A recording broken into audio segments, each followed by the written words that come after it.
ఏమైందన్నా మొత్తం అక్క ముఖం లెక్క ఫ్రస్ట్రేషన్ లో ఉన్నది. చెల్లె అక్క ముఖం లాగా ఉన్నావని అంటున్నావేందే చెల్లె? నీ ముఖం లాగానైతే ఏం లేదు ఇదే చెల్లె. చెల్లెలు ఇక ఆపండి అమ్మా.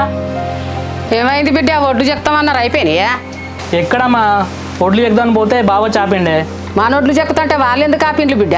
ఎవరు వాళ్ళు ఆపింది? పెద్ద భావన చిన్న భావన? ఇక చిన్న ఎందుకు వస్తాడే ఆడికి పొలం కాడికి? ఇక పెద్దనే చాపిండే. ఆ పెద్ద బావకైతే ఏడా పని లేదు, పేరుకైతే బీటెక్ చదివిండు. ఆ పొలాల కాడ ఊకే లొల్లిలు పెడతా ఉంటాడు వెళ్ళి జాబ్ చేసుకోక. ఆ చిన్నోడేవో కలెక్టర్ జాబ్ చేసినట్టు, ఆయన కూడా గదే బీటెక్ చేసి ఈ ఊర్లోనే ఉండబట్టే. చిన్న బావ అయినా జాబ్ కి ట్రై చేస్తానంట, పెద్ద బావ అయితే ఆ పొలాల పంట తిరుగుతాను ఖాళీగా.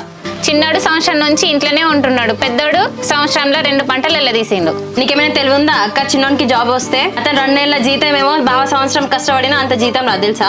ఏమోనే చెల్లె, ఆ ఇంట్లో ఎవరైనా మంచోళ్ళు ఉన్నారంటే ఆ పెద్ద బావ ఒక్కడే మంచిగా అనిపిస్తుంది. మంచోడు అంటావేంది అక్క? మంచోడు అయితేనే అన్నతోడు గొడవ పెట్టుకున్నాడు, అంతో ఏంతో చిన్న బావ మంచోడు. ఏ మంచోడే